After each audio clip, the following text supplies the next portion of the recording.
अगर आप WordPress developer हैं या फिर आप अभी सीख रहे हैं तो आपको पता होना चाहिए कुछ वर्डप्रेस वेबसाइट्स के अंदर प्लगइन्स ऐसे हों जो हर एक वेबसाइट में होने चाहिए। उनमें से हम कुछ को देख लेते हैं जो बहुत ज़्यादा इंपॉर्टेंट है और सब वेबसाइट में मेन।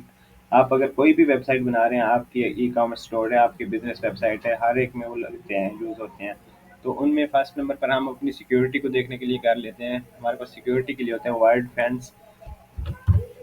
वर्ड फैंस के नाम से एक प्लगइन आएगा हमारे पास।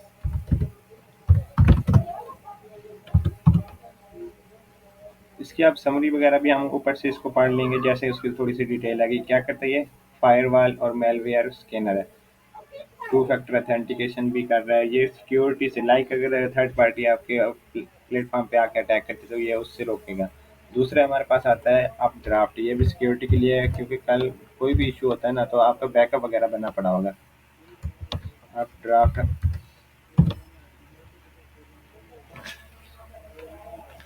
इसको हम यूज़ कर रहे होते हैं बैकअप के लिए। रिस्टोर कर लेते हैं, इसको माइग्रेट कर लेते हैं वर्डप्रेस वेबसाइट को एक जगह से दूसरी जगह भी लेके जा सकते हैं। कोई डोमेन वगैरह आप रिप्लेस कर रहे हैं फिर भी हम यूज़ कर सकते हैं। जो सिक्योरिटी के लिए मोस्टली यूज़ होते हैं कौन से हैं तो उसमें आ रहा है हमारा वर्डप्रेस और अपड्राफ्ट। उसके अलावा हमारे देखते हैं हमारी वेबसाइट स्लो हो रही है या उसकी एसईओ वगैरह, उसकी रैंकिंग वगैरह हम करना चाह रहे हैं तो उसके लिए हम कौन सा प्लेटफॉर्म प्लगइन यूज़ करेंगे। उसके लिए हम मोस्टली कर लेते हैं योस्ट एसईओ।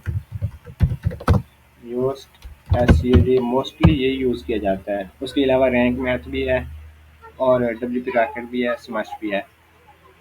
क्या करते हैं ये? इम्प्रूव वर्डप्रेस एसईओ और बेटर कंटेंट वगैरह उसका लिखा जा सकता है। दूसरा रैंक मैथ, अगर ये आए आप इसको ना इंस्टॉल करें ना, फिर सेकंड नंबर पे ये है आपके पास, इसको कर सकते हैं आप इंस्टॉल। ये हो गया। उसके अलावा वैसे अगर आप करना चाहें तो डब्ल्यू पी रॉकेट भी कर सकते हैं और एस मैश भी कर सकते हैं, लेकिन आपने ट्राई ये करना है कि एक ही रखना है, मल्टीपल नहीं करने हैं आपने उसके।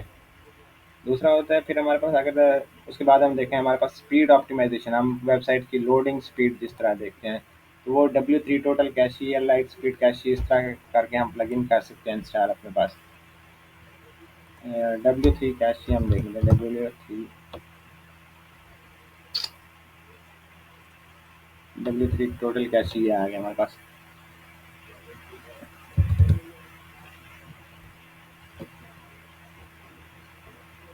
क्या करेगा ये? एसईओ और परफॉर्मेंस वगैरह को ऑप्टिमाइज करेगा और कोई भी पेज वगैरह लोड नहीं हो रहा है, कोई कोई भी इशू आ रहा है तो उसकी कैशिए बार बार क्लियर करता रहेगा और आपकी वेबसाइट को डाउन नहीं होने देगा, उसकी स्पीड वगैरह अच्छी रखेगा। उसके बाद अगर आपकी साइट है e commerce related, e commerce के लिए आपको पता होना चाहिए कि इसमें हमारे पास जो सबसे मेन प्लगइन होता है वो कॉमर्स का। तो ये वो कॉमर्स प्लगइन हर एक में होना लाजमी है, जो भी आपकी साइट चल रही है ना, जहाँ पे आप काम कर रहे हैं। तो उसमें देखेंगे आप अपना वो कॉमर्स प्लगइन इंस्टॉल करेंगे तब भी जाके उसमें स्टोर की फंक्शनैलिटी वगैरह उसमें ऐड करनी है। उसके अलावा कुछ नहीं होता उसमें, क्योंकि ये ऐड टू कार्ट की फंक्शनैलिटीज़ वगैरह भी सारा कुछ देता है। अब यहाँ पे देख लें, everything you need to launch an online store in days keep it growing years. आप थोड़े ही टाइम में उसको एक्टिव है हमारे पास, क्योंकि ये ही एक स्टोर है तो आप उसको एक्टिव करके यूज़ कर सकते हैं। स्टोर के लिए हमारे पास वो कॉमर्स हो गया। और उसके बाद फिर अगर आपने पेमेंट रखनी है, उसमें पेमेंट गेटवे लगाना है तो आप स्ट्राइप या पेपाल का देख सकते हैं। स्ट्राइप या फिर हम पेपाल कर देते हैं इसका। ये पेमेंट गेटवे के लिए हमारे पास यूज़ होगा, क्योंकि हमने वहाँ से कस्टमर से पेमेंट रिसीव करनी होगी। ये आ गया पेमेंट प्लगइन फॉर पेपाल आ गया या फिर स्ट्राइप आ गया।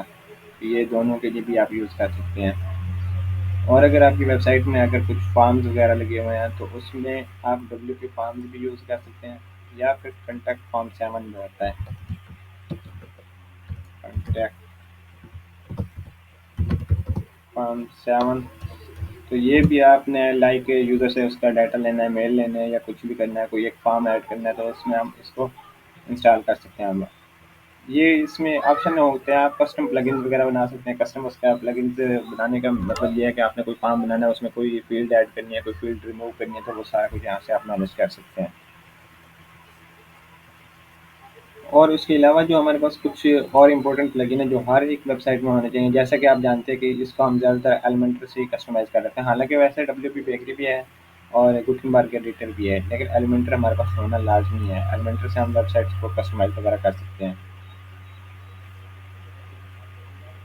और एक होता है हमारे पास लास्ट पे हम देखेंगे ब्रोकन लिंक चेक कर, आपके अगर कोई लिंक्स वगैरह वर्क नहीं कर रहे, कहीं पे भी कोई इशू आ जाता है तो उसको हम प्लगइन एक रखेंगे ब्रोकन, जो उनको फिक्स करता रहेगा। ब्रोकन लिंक चेक कर,